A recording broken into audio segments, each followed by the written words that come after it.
Notre invitée est une espèce en voie de disparition. Des passionnés ultra calés comme elle, on n'en croise pas à tous les coins de ruche. Alors elle est la reine en son royaume, mais elle n'a pas peur de se faire piquer le trône. Alors on est persuadé qu'elle accepterait qu'un homme en mariage, Miel Gibson. Toujours dans le rush et toujours à fond. Notre invitée s'appelle Sophie. Elle est apicultrice urbaine et on va lui demander si elle a 2 minutes.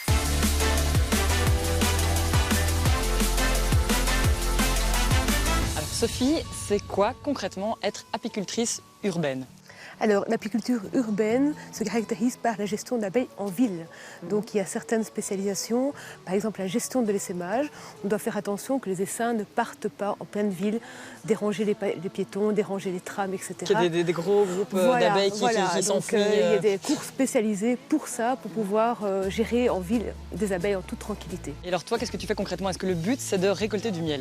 Alors, la récolte de miel est très anecdotique en apiculture urbaine, puisque c'est une apiculture de hobby. On appelle ça de l'apiculture raisonnée, donc c'est surtout passer du temps avec les abeilles, produire un petit peu, mais localement, parce que le miel est un produit qui devient de plus en plus rare, en tout cas le vrai miel. Donc c'est produire local, c'est pouvoir être en plein air, travailler avec les abeilles qui sont des animaux extraordinaires. Et voilà, donc c'est une passion plutôt qu'autre chose. C'est parce que toi tu aimes bien passer du temps avec les abeilles que tu fais ça? Personnellement, si elles ne faisaient pas de miel, ça m'arrangerait en fait. C'est vrai? Oui, tout à fait, parce que moi j'adore passer du temps avec elles, les observer, les comprendre. Le miel c'est plutôt anecdotique, c'est beaucoup de boulot, il fait chaud. Je suis comme beaucoup d'apiculteurs à Bruxelles, on essaye plutôt de les aider, de comprendre comment la pollinisation fonctionne, comprendre le rôle de l'abeille dans l'écosystème, et c'est un rôle qui est totalement crucial. Est-ce que c'est un métier en voie de disparition ou justement il y en a de plus en plus? Alors il n'y en a pas de plus en plus, il y a des apiculteurs de bénévoles, de hobby, qui eux font 25% de la production de miel en Belgique, et il y a quelques apiculteurs qui ont de plus de ruches, ça peut aller jusqu'à 150. Quand c'est 150, ce sont des professionnels, et eux ils font 70% de la production de miel en Belgique. Mais comme on est un tout petit pays, c'est difficile d'avoir des grands ruchers, parce que non seulement ça dérange l'écosystème, les abeilles solitaires qui ont aussi besoin des ressources nectarifères et polliniques pour subsister, mais en plus on n'a pas la place parce qu'on est tout petit comme pays. Donc c'est difficile, il n'y a que 7 professionnels en Wallonie, il n'y en a aucun à Bruxelles, et à Bruxelles il y a juste des apiculteurs de hobby qui ont 3 petites ruches et qui produisent local pour les amis et pour la famille. Et donc il y a une reine dans chaque ruche, c'est ça? Tout à fait. Et comment est-ce qu'on trouve la reine? Eh ben, je te propose qu'on aille voir et qu'on aille essayer de la trouver. On va ouvrir la ruche, c'est ça? On va ouvrir la ruche. On va la déranger du coup? On va un tout petit peu la déranger, donc là elle est emmêlée, c'est-à-dire qu'elle est occupée à ramener du nectar à la ruche. Ok. On va un tout petit peu la déranger pour trouver la reine. Voilà, donc on a... Et quelles sont les règles un peu de sécurité pour éviter par exemple de se faire piquer? Alors une ruche c'est comme un canon, on se met jamais devant, c'est la seule règle. Ok. Si tu me vois courir, tu cours aussi. Ça, c'est la deuxième règle de sécurité. D'accord, très importante à retenir celle-là. Si je ne te vois plus, c'est que je dois courir très vite. Très très vite. Okay. Je rigole. Donc on va enlever le toit. Donc on essaye d'éviter les coups dans la ruche parce que les abeilles sont sourdes. Elles sont sourdes. Très sensibles, oui tout à fait. Et elles sont très sensibles par contre aux vibrations. Coucou les filles. Bon, elles sont occupées à stocker du nectar. Tout va bien.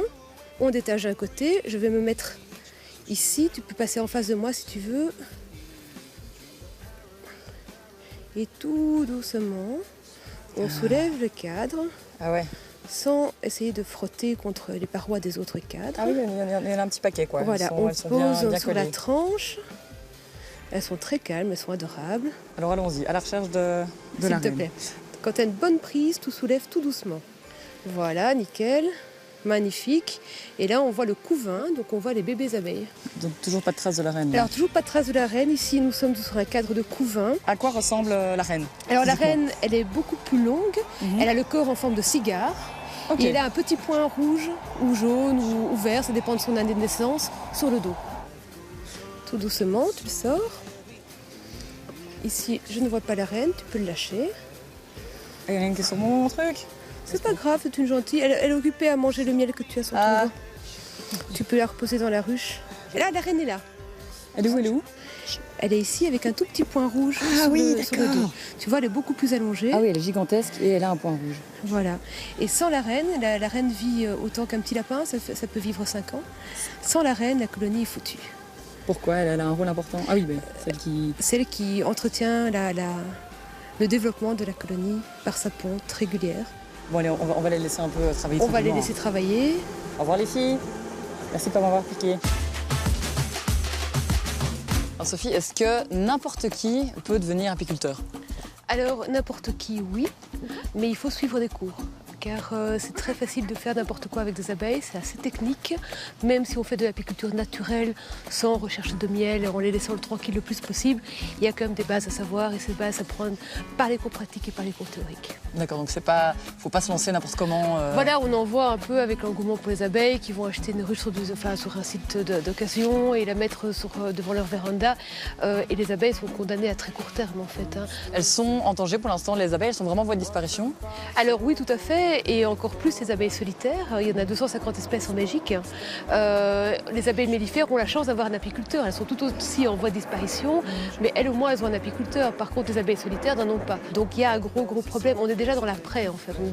Maintenant, on est occupé à se poser la question quels insectes il va falloir sauver et comment le faire. C'est ça. La disparition des insectes, elle est déjà actée en fait.